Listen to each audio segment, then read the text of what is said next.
Hello বন্ধুগণ, তোমরা সকলে কেমন আছো বলো? আশা করি প্রত্যেকে ভীষণ ভালো রয়েছে। কিন্তু এখন এই দুদিন আমার শরীরটা ভীষণই খারাপ, মানে প্রচুর পরিমাণে ঠান্ডা লেগেছে, গলা বসে গেছে, কথা বলতে পারছি না। কিন্তু তোমাদের জন্য জোসফুলভাবে ভিডিও করতে হবে বলে সেই জোসটা নিয়ে এসে ভিডিওটা করছি, শুধুমাত্র তোমাদেরকে, তোমরা যাতে ভিডিওটা দেখে আনন্দ পাও সেই জন্য বন্ধুরা। আদার্সওয়াইজ কিন্তু আমার শরীরের কন্ডিশন খুবই খারাপ। কথায় আছে না, so must go on, so must go on, এই কথাটাই আমি খুব ভালো করে আমার নিজের লাইফে মানি। সেই জন্য জানো তো, শরীরের যাই পরিস্থিতি হোক না কেন তোমাদেরকে আমি আপডেট দিতে চলে আসি। আমার খুব ভালো লাগে তোমাদের সাথে কমিউনিকেট করতে, তোমাদের সাথে কথা বলতে, তোমাদেরকে কিছু আপডেট দিতে আমার ভালো লাগে। কারণ আমিও জানি তোমরা আমার জন্য ওয়েট করে থাকো, অপেক্ষা করো তোমরা যে দিদি কি ভিডিও দিচ্ছে, কি বিষয়ের ওপরে ভিডিও দিচ্ছে সেটা দেখার জন্য। তো চলো মূল ভিডিওতে ঢুকে পড়া যাক। ও ননদিনী, রাধানগরের ননদিনী, তোমায় এক কথা বলি, শোনো না পৌলা বুড়ি, তুমি কি বলছো না, তুমি বলছো যে ভাইয়ের সংসার বাঁচানোর দায়িত্ব তো তোমার নয়, সেই সংসার বাঁচানোর দায়িত্ব তার মামা, মানে টিনার মা, বাবা, ভাই, বন্ধু বান্ধবী এদের ছিল, কিন্তু তোমার তো কোনো দায়িত্ব ছিল না। এটা তো ঠিক কথা নাকি ভিউয়ার্স? এটা ওর মুখে তো ঠিকই কথা বলছে যে ওর তো বাঁচানোর দায়িত্ব ছিল না। কিন্তু আমার ছোট মনে একটা বড় কোশ্চেন এসছে, একটু ভোগলা বুড়ি সেই কোশ্চেনটার উত্তর দেবে।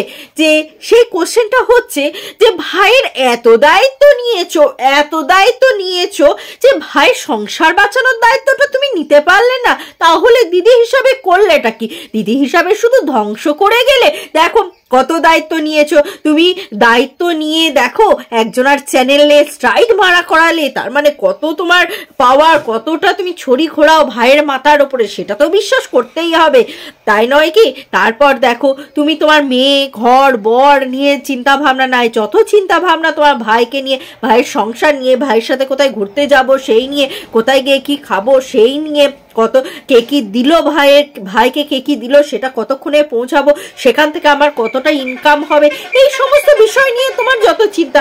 কই ভাইয়ের সংসারটা কি করে বাঁচবে?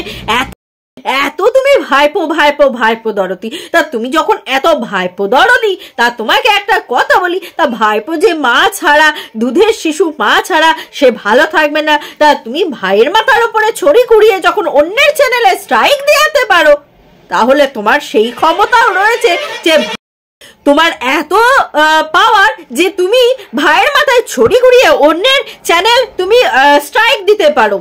হ্যাঁ, কিন্তু তুমি এইটুকু পারো না ওই দুধের শিশুটার জন্য, যার জন্য তোমার প্রাণ চলে যায়, এত ভালোবাসো, সেই শিশুটার কাছে তার মাটাকে ফিরিয়ে দিতে পারো না তোমার ভাইয়ের কাছে তার বউটাকে ফিরিয়ে দিতে কেন পারো না তুমি? একটা সংসার তো বেঁচে যেত, শিশুটা তো বেঁচে যেত, শিশুটার মায়ের দরকার, সেই মাটুকুকে তুমি এনে দিতে পারলে না, করলে কি? পিসি হিসাবেও বা করলে কি? তোমাকে এত পিসি অন্তপ্রাণ, যখন এই ছোট্ট শিশুটা বড় হয়ে জানবে যে এই মায়ের, মানে এই পিসির জন্য আমার মা ঘর ছাড়া, এই পিসির জন্য আমার মা ব্যাক করে আসেনি, ব্যাক করা সেই তাদের মধ্যে মনোমালিন্যের জন্য চলে গেছিল, কিন্তু ব্যাক করার একটা রাস্তা ছিল, কিন্তু এই মহিলাটার জন্য তার মা ব্যাক করে আসতে পারেনি, তখন খুব পিসি কি করবে, নাকি বাড়ির চত্বরেই মারাতে দেবে না? কোনটা ব্যাপার? তার নিজের সময় থাকতে কর্মটাকে ঠিক করো।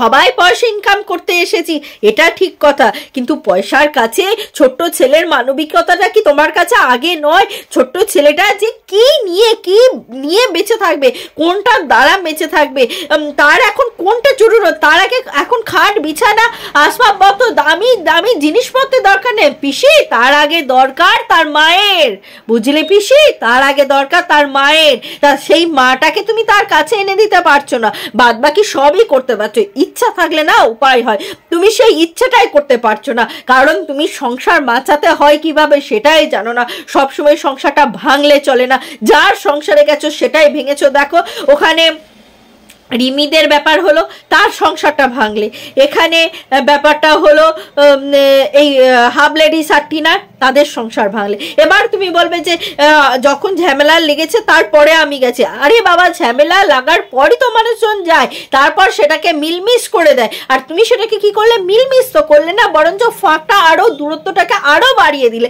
এটা কি ঠিক করলে ফোগলা বুড়ি? তুমি নিজের প্রশ্নের উত্তর দাও, এটা কি তুমি ঠিক করলে? এত যে বুক বাজিয়ে পড়ছো যে ওকে, টিনাকে ফিরিয়ে আনার দায়িত্ব তোমার ছিল না, টিনাকে ফিরিয়ে আনার দায়িত্ব মা বাবা দিদি ভাই বোন বন্ধু বান্ধব এদের ছিল, বান্ধবীর এদের ছিল, তোমার কি কোনো দায়িত্বই ছিল না? তুমি কি কিছুই পারতে না? এত লোকের জন্য কাজ করে যেতে চায় যাতে আমি মরে গেলে যেন লোকে মনে রাখে। হ্যাঁ, মনে রাখবে, তবে ব্যাড ওয়েতে মনে রাখবে, কেউ গুড ওয়েতে মনে রাখবে না, কারণ তুমি সংসার ভাঙিয়েছো, সেই জন্য লোকে মনে রাখবে।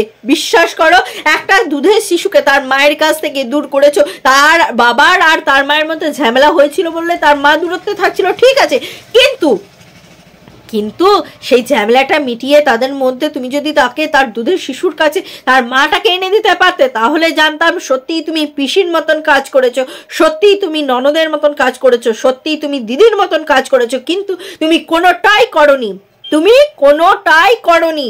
যেটুকু করেছো নিজের স্বার্থটুকু সিদ্ধি করেছো। এইভাবে তুমি ভাবছো লোকের কাছে তুমি নাম পাবে, এইভাবে সাময়িক নাম। ওপরওয়ালা রয়েছেন দিদি ভাই, ও ফোগলা বুড়ি, ওপরওয়ালা রয়েছেন, সে কিন্তু দেখছে। তাই বলছি, সময় থাকতে সামলে যাও।